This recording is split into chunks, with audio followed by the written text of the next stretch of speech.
Hello बच्चों। आज का जो टॉपिक है अपना वो है डाइवर्जेंस और कर्व। देखो अपन इंट्रोडक्शन ऑफ इलेक्ट्रोमैग्नेटिज्म पढ़ रहे थे, जो आपकी इंजीनियरिंग फिजिक्स की नेक्स्ट यूनिट है ना। तो उसमें एक अच्छा सा टॉपिक है डाइवर्जेंस और कर्व, जो मैथमेटिक्स में भी काफ़ी इंपॉर्टेंट है, क्योंकि आपने जब भी आप वेक्टर पढ़ोगे उसमें आपको कर्व और डाइवर्जेंस पढ़ना पड़ेगा। चाहे इलेक्ट्रिकल इंजीनियरिंग के हो, चाहे आप सिविल इंजीनियरिंग के हो या इलेक्ट्रॉनिक्स इंजीनियरिंग को, आपको ये कर्व और डाइवर्जेंस हर ब्रांच में पढ़ना हो, क्योंकि मैथमेटिक्स आपको पता है हर ब्रांच में होती है। तो इसलिए ये काफ़ी इंपॉर्टेंट है ये टॉपिक। तो आप बात करते हैं सबसे पहले अपन डाइवर्जेंस की। तो डाइवर्जेंस है, अगर डाइवर्जेंस की मैं बात करूं तो ये डाइवर्जेंस अगर किसी भी वेक्टर फील्ड के अपन डाइवर्जेंस की बात करें तो किससे रिलेटेड रखता है, फील्ड लाइन और फ्लक्स से, है ना। कि उस पर्टिकुलर जो आपका वेक्टर था, आपने कोई सरफेस एरिया लिया था, उस एरिया से, एरिया के अंदर आपको पता है कोई वेक्टर फील्ड है ना, तो वहां से कितना फ्लक्स या कितनी field line, electric field line की बात करूं, या कितना फ्लक्स था वो पास हुआ, वो आपको अगर फाइंड आउट करना है तो आप क्या करोगे, डाइवर्जेंस की हेल्प से आप फाइंड आउट करोगे, है ना। तो अगर मैं डाइवर्जेंस निकालने की कोशिश करता हूं तो डाइवर्जेंस के लिए एक कोटेशन है, या उसकी डेफिनेशन बोल सकते हो कि डाइवर्जेंस है क्या। तो आप बोल सकते हो कि net outgoing flux per unit volume from the close surface of infinitesimal small volume placed in vector field is called divergence of that vector। Simple सा अगर मैं आपको समझाने की कोशिश करूं कि आपको अगर डाइवर्जेंस ऑफ ए निकालना है, डाइवर्जेंस ऑफ वेक्टर ए निकालना है, तो उसको ऐसे भी लिखा जा सकता है, डाइवर्जेंस ए को क्या लिख सकते हैं अपन, डाइवर्जेंस ऑफ वेक्टर ए। तो ये क्या बोला, नेट आउटगोइंग फ्लक्स, इसका मतलब आपको क्या निकालना पड़ेगा, फ्लक्स निकालना पड़ेगा, मतलब ए डॉट बी ए, ठीक है। पर यूनिट वॉल्यूम, इसका मतलब पर यूनिट वॉल्यूम, ठीक है, from the per unit volume from the close surface of, close surface है आपको बताया, तो मैंने क्या कर दिया, क्लोज सरफेस कर दिया, of in one small volume place in vector field is called divergence of that medium. लेकिन ये चीज तो मैंने कर दी, आप देख सकते हो, आप क्लोज सरफेस ले लिया है, मैंने वेक्टर फील्ड ले लिया है, पर यूनिट वॉल्यूम ले लिया है, लेकिन ये इनफाइनाइट स्मॉल की अगर मैं बात करूंगा तो एक आपके पास लिमिट लेगी, लिमिट dv टेंड्स टू 0। तो डाइवर्जेंस ए की सिंपल सी थ्योरम थी, वो क्या थी, वो यही बताती है कि आपको क्या लेना है, नेट आउटगोइंग फ्लक्स होगा per unit volume from the close surface of small volume place in vector field is called divergence of that vector field, ठीक है। तो ये सिंपल सी इक्वेशन है। अगर आपको बोला जाए कि सर ये डाइवर्जेंस ए है, अपन इसको और तरीके से भी निकाल सकते हैं क्या, हाँ बिल्कुल निकाल सकते हैं। कैसे निकाल सकते हैं, आपके पास डेल ऑपरेटर था, अगर उसको ए के साथ डॉट प्रोडक्ट कर दिया जाए तो भी अपन क्या निकाल सकते हैं, डाइवर्जेंस निकाल सकते हैं। तो सर करके बताइए, बिल्कुल करके बताते हैं। Divergence del upon del X I cap del upon del Y J cap plus del upon del Z K cap, ठीक है। मल्टीप्लाई करेंगे इसको किसके साथ, ए वेक्टर है आपको पता है, तो क्या लिख सकते हैं, A X I cap A Y J cap plus A Z K cap, ठीक है। सिंपल सा आपको पता है, डॉट प्रोडक्ट करना है, मल्टीप्लाई कर दीजिए, क्या आएगा, सिंपल है, बिल्कुल बताने की जरूरत तो नहीं होगी इसको मेरे हिसाब से, del A Y upon del Y plus del A Z upon A Z. तो ये आपके पास क्या आ गया, डाइवर्जेंस ऑफ वेक्टर ए आ गया, ठीक है, समझ में आया, बिल्कुल। आप इसे नोट डाउन कर लीजिए जल्दी।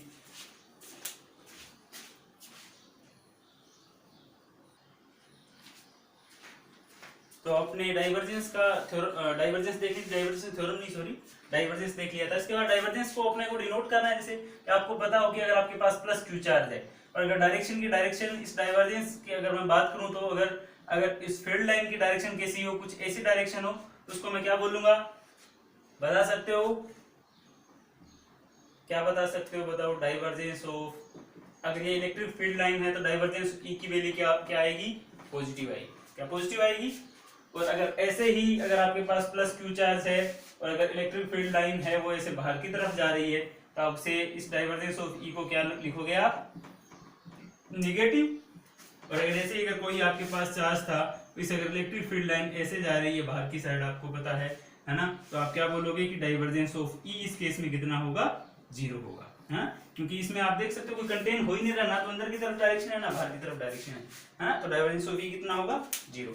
ऐसे ही अपन, ये था डाइवर्जेंस, सिंपल सा, कोई दिक्कत नहीं, आपको थ्योरम याद रखनी है ना, कि divergence of A equals to क्या होगा,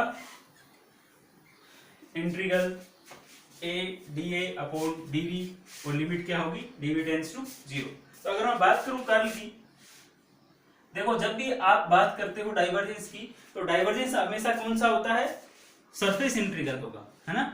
और जब भी मैं कर्ल की बात करूंगा तो कर्ल क्या डिनोट करता है, अपना लाइन इंटीग्रल, है ना। तो अगर इसके बारे में लिखना चाहूं तो आप क्या करो, एक सिंपल सा आपने क्या ले लिया, एक क्लोज पाथ लिया, इसके अंदर आपका कोई भी चार्ज क्या है, कोई भी पॉइंट पी ले लिया आपने, है ना। तो अगर इसकी आपको स्टडी करनी है, आपका क्लोज पाथ है, आपको दिख रहा है सी क्लोज पाथ है, यहाँ पे एक छोटा सा पार्ट ले लिया, क्योंकि आपको पता होगा हमेशा आप एक छोटा सा पार्ट लेते हो, जब भी आप वेक्टर में स्टडी करते हो तो छोटा पार्ट लिया आपने, फिर इसका आपने इंटीग्रल कर दिया, है ना। अगर लाइन इंटीग्रल करते हो तो कर्ल है, और अगर उसका सरफेस इंटीग्रल करते हो तो क्या आपके पास डाइवर्जेंस आता है ना। तो एक लाइन एक छोटा सा पार्ट लेते हो, फिर उसको अगर इंटीग्रेट कर देंगे तो इस पूरे की वैल्यू आ जाएगी, है ना। तो ये अपन लेते हैं। इसके बाद अगर मैं इसका स्टेटमेंट लिखना चाहूं, है ना, देखो curl of a vector field is denoted line integral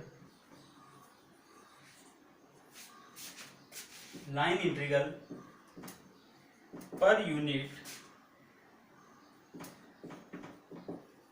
infinitesimal small surface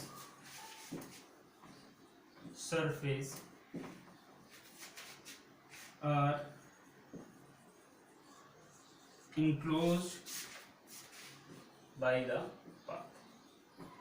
ये थोड़ा सा अजीब आपको जरूर लगेगा कि सर आपने क्या लिखा है, curl of a vector field is described या denoted as the line integral per unit small surface area enclosed by the path. मतलब अगर आपको बोलूं मैं कि सर आपको कर्ल ऑफ ए निकालना है ना, तो कर्ल ऑफ ए आप कैसे निकालोगे, सिंपल सा बोल रहा है कि curl of a vector field is described या denoted by a line integral per unit small area. तो लाइन इंटीग्रल होगा तो ये आपके पास ए वेक्टर है, उसका इंटीग्रल कौन सा होगा, लाइन इंटीग्रल होगा। तो यहाँ पे लाइन इंटीग्रल होगा तो यहाँ पे क्या आएगा, सी आएगा कि ऐसा आएगा। लाइन इंटीग्रल में क्या आता है, पाथ होता है ना, तो सी आ जाएगा, है ना। और डिवाइड किससे करेंगे अपन, अब की बार आपको पता होना चाहिए डी ए से, क्योंकि पर यूनिट स्मॉल सरफेस एरिया है ना, पर यूनिट वॉल्यूम, और लिमिट लगेगी वो कौन सी लगेगी, limit D A tends to 0। बस ये आपको ध्यान रखना है। तो कर्ल ऑफ ए की वैल्यू क्या आ जाएगी, ये आ जाएगी। अगर आपको डेफिनेशन ये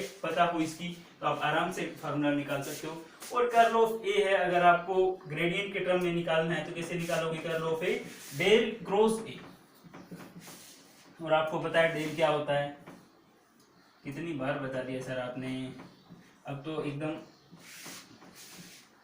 याद हो गया है हमें, क्योंकि काफी बार आप बता चुके हो उसको। ठीक है भाई, अगर आपको याद हो गया तो बहुत अच्छी बात है, ऐसे ही आपको याद रखना है, याद नहीं रखना है, आपको समझना है ना। तो कर्ल निकालना, तो कर्ल निकालने के लिए आप क्या करते हो, सिंपल सी मैट्रिक्स सोल्व कर देते हो।